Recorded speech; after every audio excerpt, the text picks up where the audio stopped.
Welcome to Prepper Nation. I am John. Thank you very much for being here this morning, whether you are new or a usual suspect. I appreciate you being here on the channel and subscribing and all that jazz. Also, thank you, Oscar Rodriguez, very much for sponsoring the Mean Bean this morning. Truly appreciate that, brother. So let's jump straight into it, shall we? Economic collapse. Now, this is not going to be one of those videos where I'm over here like, we've got 72 hours and the bottom's going to fall out here, son. Now, we may only have 72 hours. We may have 72 months. We may have 72 years. I don't have a crystal ball over here this morning. I looked around. There's not one to be had, but some point it's coming. It's inevitable here in the United States of America. But I'm actually talking about the economiccollapseblog.com. They put out a nice piece probably 3 or 4 days ago. It may have been a couple of days earlier than that. It's something I've been wanting to talk about and just now getting around to it. So they're talking about the American dream. And so we're going to have that chat this morning, how the American dream has changed, what we can expect moving forward here in the United States of America. Because again, ain't no avoiding it. It's coming at some point, probably sooner rather than later.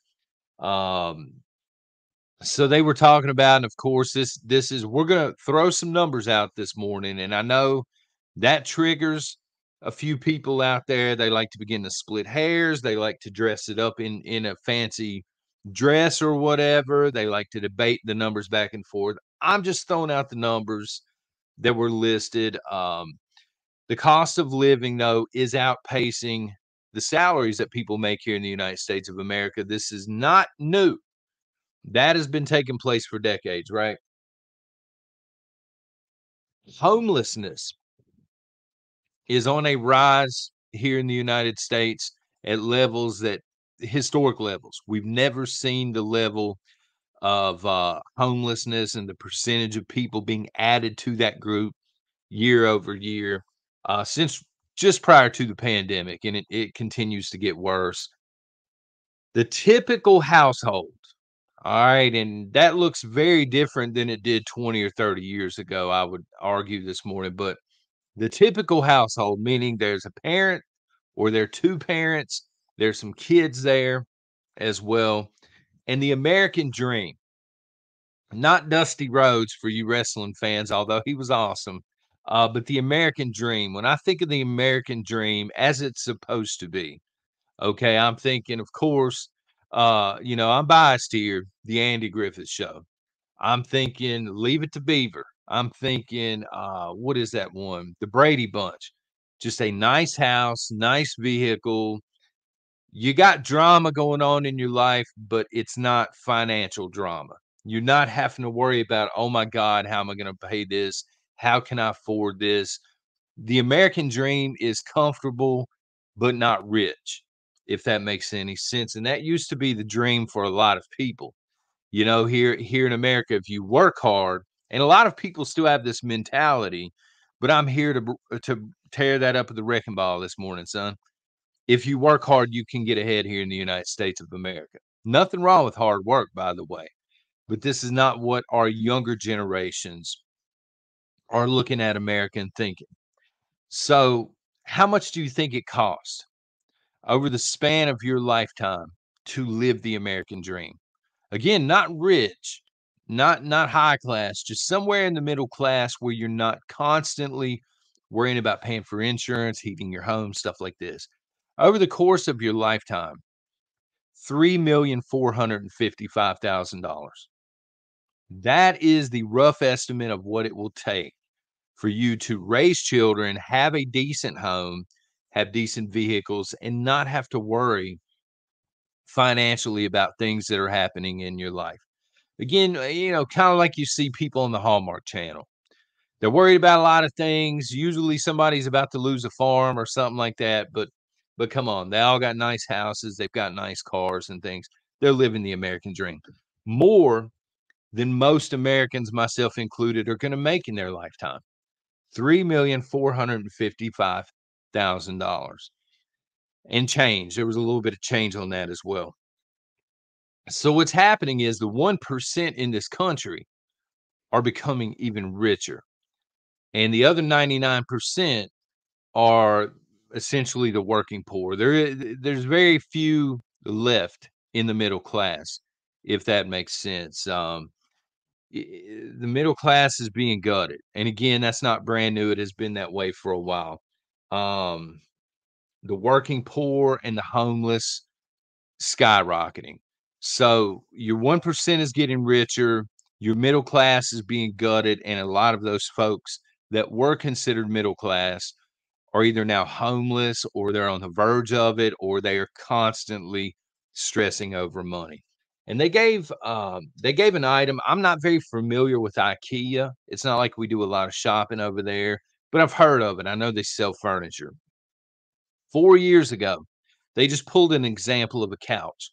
4 years ago, that couch was $799. Now, at the end of 2023, that same couch is $1,599, which is crazy. And that's hard to fathom. That much inflation in a short amount of time. Sure, Biden has something to do with this. Okay, um, especially your inflation. Biden has a lot to do with it. I would argue this morning, and as much as I would like for this to be a Biden bashing video, right? It's not entirely me bashing Joe Biden because we can't blame him for everything. Here's a prime example: drug shortages.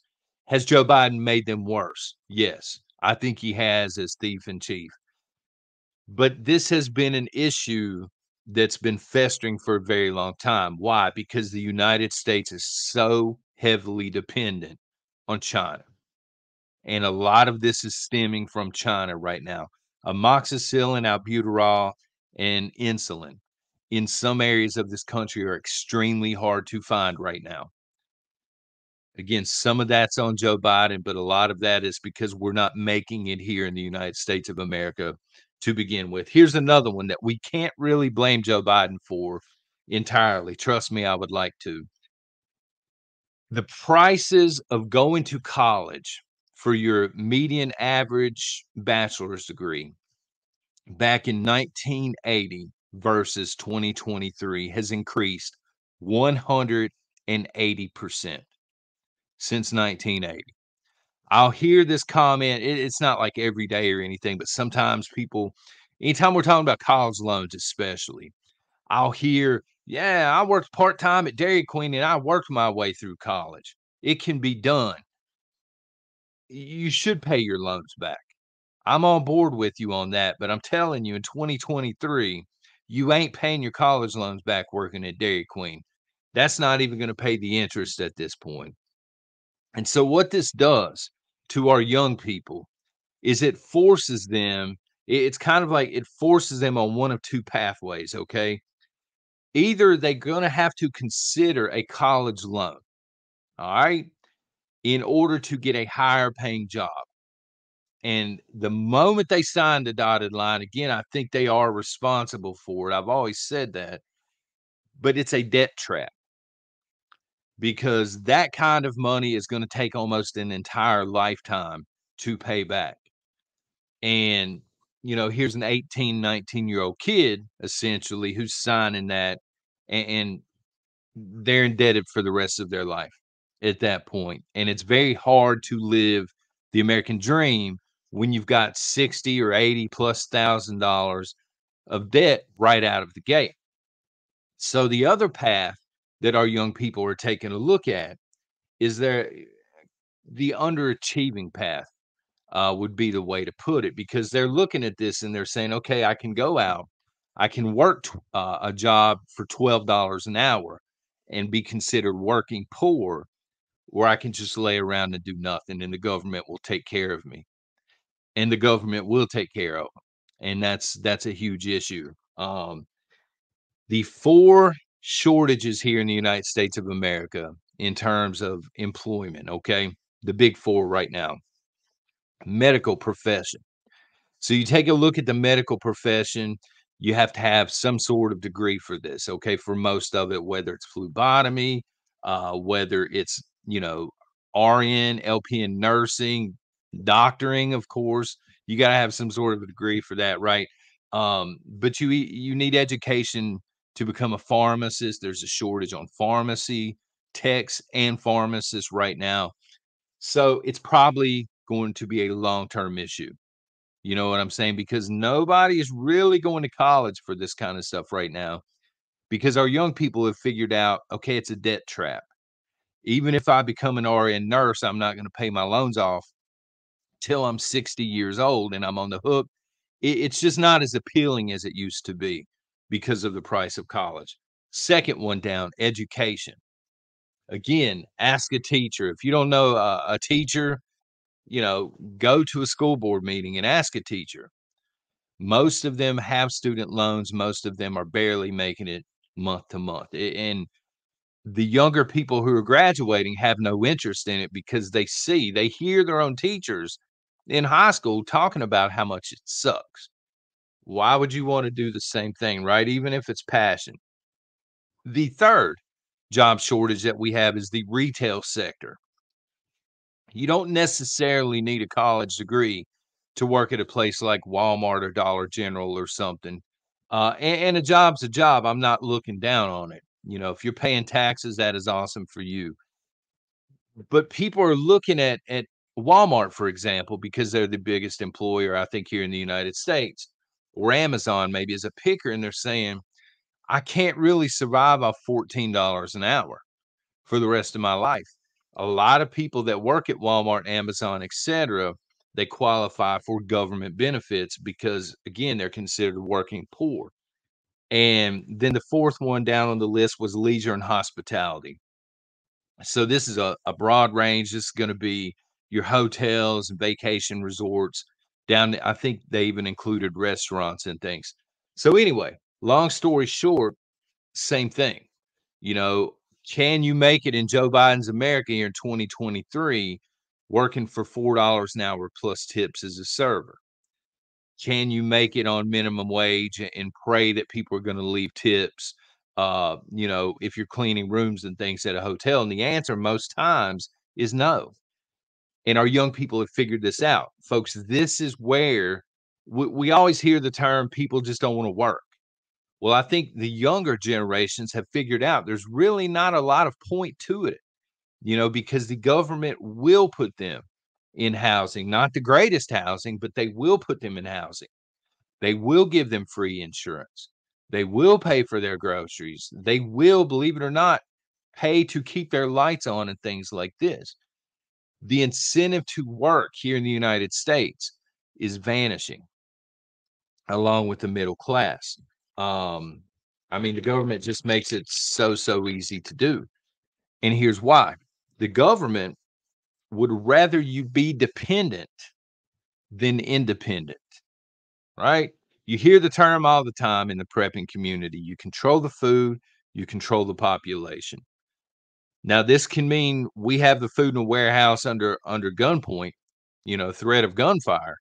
But this can also mean we'll give you free food, but you're going to play the game. You're going to jump the hoops and things like this. And so they're controlling the food on these people in a different way. They're using different tactics to the same result. Um, you need their insurance. You follow their rules. That's just the way it is. Capitalism in the United States is dying. It's on its way out. And I'm not excited by this. I think capitalism is the way to go. I'm just telling you the facts this morning. Capitalism is on its way out. It is being replaced.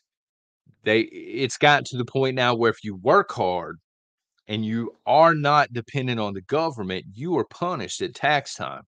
You are going to be punished into submission at a certain point. Our younger people are looking at, family A that owes 15 grand in taxes every year. And they're looking at family B and nobody over here is working and they're still surviving. And they're saying, I want to be like family B, and I do blame the young people to a degree, but you can't completely blame them because we have a system that enables that kind of thinking. Capitalism requires a thriving middle class in order to survive, and we just don't have one anymore, right?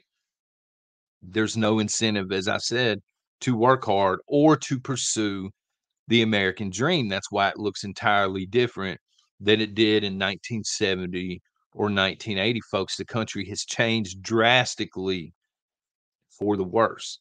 Um, and occasionally I'll see comments and things, and I can tell the person that is commenting doesn't understand how much the world has changed. You know, I've made this comment before. It's not 1950 anymore, bro. It's not 1970 anymore. It's not the world that you remember.